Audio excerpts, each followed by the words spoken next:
एक basic physics form हो जाता है। अगर ये चैप्टर्स पे तुम्हारा अच्छा होल्ड है, so this chapter is comparatively easier.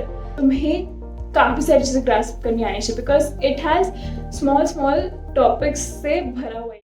Hello everyone, सो आज हम बात करेंगे some of the very important topics from the perspective of JEE 2025। So let's go. Starting from physics. Physics को हम मेजर 5 पार्ट्स में डिवाइड करते हैं, जिसमें से फर्स्ट है mechanics. So mechanics is taught mostly in 11th class and that actually forms the basics for all mostly the other topics. So अगर तुम्हें मैकेनिक्स अच्छे से समझ में आ जाती है तो तुम्हारा एक बेसिक फिजिक्स फॉर्म हो जाता है। I am talking about Newton laws of motions, work, power and energy जैसे चैप्टर्स। अगर ये चैप्टर्स पे तुम्हारा अच्छा होल्ड है, लाइक आ जाता है, तब तुम थोड़े डिफिकल्ट चैप्टर्स जैसे कि centre of mass, rotational motion, ये सब भी लाइक ट्राई कर सकते हो कि अच्छे से तुम्हें आ जाए। Other than that, this chapter, this part of physics is in it very important. Then the next portion which is electromagnetism. So electromagnetism में भी कुछ क्वेश्चंस मैकेनिक्स के रिलेटेड आते हैं which involve the electricity part, that is the Gauss law, other formulas and other electric and magnetic fields के different properties. So this chapter is comparatively easier than mechanics. This is the personal opinion which may vary, but yeah, this is also like sort of scoring. इसके अंदर से काफी सारे questions आते हैं। Then we move on to optics. So optics के अंदर majorly wave and ray optics आता है। This is sort of a scoring chapter because इसके अंदर से काफ़ी questions आते हैं। तो if तुम्हारा visualization skills अच्छा है तो इस chapter में तुम्हारे marks आना is like highly possible.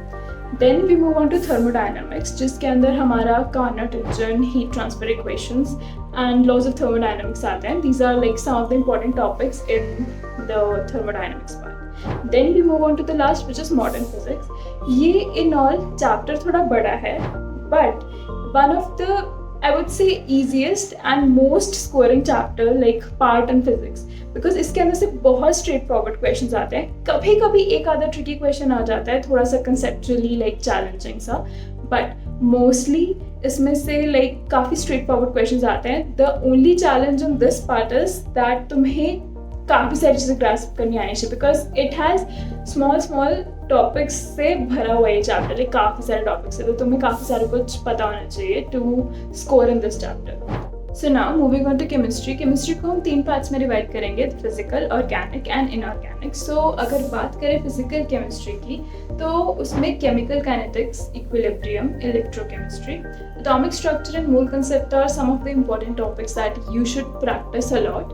Then moving on to organic chemistry, इसमें जो general organic chemistry वाला part होता है, like the various properties, haloalkanes, phenols, carboxylic acids and basically various compounds, like हमें ये part class 11th के end में करवाया गया था। So that is one of the most important part because इसके अंदर सभी compounds की like properties, उनके tests and all काफ़ी listed होता है, तो इसमें से question आने के काफ़ी chances हैं। देन हम बात करते हैं इनऑर्गेनिक केमिस्ट्री की। Inorganic chemistry you may have listened it a lot of times कि बहुत ज़्यादा स्कोरिंग होती है। बस तुम्हें सिर्फ इतना करना है कि एक वे निकालना है अपने याद करने के लिए डिफरेंट टाइप्स ऑफ चीज़ें। तो इसमें से भी जो पीरियोडिक टेबल के ट्रेंड्स हैं वो काफ़ी बार पूछे गए हैं, केमिकल बॉन्डिंग पूछा गया है, एंड अदर देन दैट जो SPDF ब्लॉक एलिमेंट्स की properties and their trends and मतलब उनके reactions, basically overall inorganic chemistry itself is very important because इसमें से काफ़ी सारे क्वेश्चंस आते हैं, काफ़ी ज़्यादा स्कोरिंग होती है।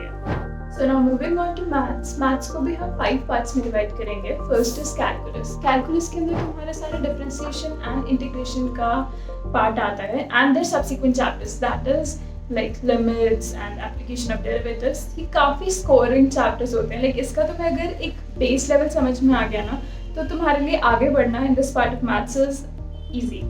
Then we move on to the next part, which is algebra. Algebra के अंदर तुम्हारा सारा binomial theorem, complex numbers, permutations and combinations आता है। इस पार्ट में personally what I feel is कि थोड़ा ज़्यादा तुम्हारा like दिमाग लगता है to understand things because those are not very trivial and वो चीज़ें हम थोड़ा पहले से करते हुए नहीं आए हैं। But PNC itself is a very scoring chapter. Then we move on to coordinate geometry. So coordinate geometry was one of my favorite topics in maths because straight lines and all इसका base form करते हैं, वो करने में मुझे like पुरानी classes में भी काफ़ी बढ़िया लगता था. So it's like कि coordinate geometry के अंदर तुम्हें थोड़ा बहुत visualization and थोड़ा बहुत formula remembrance जब हम बात करें conic section की तो उसमें आता है. So like this part is also like very scoring if you have a decent visualization and remembering power. Then we move on to trigonometry. So trigonometry is both tricky and scoring. अब ऐसा हो सकता है कि कोई question जो आया है ट्रिग्नो का वो एक बारी में सॉल्व हो जाए, बट कभी कभी कोई आइडेंटिटी ऐसी होती है जो हमें याद नहीं रहती है. सो फाइनल पेपर के अंदर it's like we mess up all the things and finally तुमने 5-7 मिनट स्पेंड कर दिए उस क्वेश्चन के बाद, तब जाके तुम्हें समझ में आया कि इस वजह से तो ये नहीं होने वाला है. सो इट्स लाइक ट्रिग्नोमेट्री के अंदर सारी आइडेंटिटीज़ वगैरह सब कुछ तुम्हें बहुत अच्छे से पता होनी चाहिए, याद होनी चाहिए, सो दैट कि तुम क्वेश्चंस को easily by shortcuts and all solve कर सको. And then we move on to the last topic, which is vectors in 3D. This is another one of my like favorite topics in maths because इसमें काफ़ी सारा visualization लगता है. अगर तुम visualize कर पा रहे हो ना तो तुम्हारे लिए टॉपिक बहुत ईजी हो जाता है, rather than अगर तुम्हें सिर्फ formulas या सिर्फ formulas बेसिस पे चलो तो उससे ज़्यादा ईजी रहता है अगर तुम चीज़ों को थोड़ा इमेजिन करो, विजुलाइज करो. तो इसके अंदर जो formulas रहते हैं of calculating distance, of calculating angles and all, so वो सब काफ़ी easy हो जाता है. So with a decent visualization power ये chapter काफ़ी scoring है क्योंकि इसमें से भी काफ़ी questions आते हैं. So that is it guys. ये सब थे कुछ important chapters, कुछ important topics जो तुम्हें prepare करने हैं if you are aiming for JEE 2025. And I know कि ये वीडियो कुछ लोग के लिए ओवरवेलमिंग हो सकता है कि काफ़ी सारे टॉपिक्स हम कैसे प्रिपेयर कर पाएंगे. So don't worry, that's what we are here for. अगर तुम्हें कोई भी कभी भी इश्यू आए, कुछ भी प्रॉब्लम आए, तो तुम हमें रीच आउट कर सकते हो either through the comment section या फिर तुम हमारे मेंटर्स को कॉल कर सकते हो, उनसे बात कर सकते हो. वो तुम्हें बहुत अच्छे से गाइडेंस एंड मेंटरशिप प्रोवाइड करेंगे ताकि तुम अपना गोल अचीव कर सको. अगर तुम्हें ऐसा और कंटेंट देखना है, so do not forget to like and subscribe to our channel. So see you guys in my next video. Bye bye.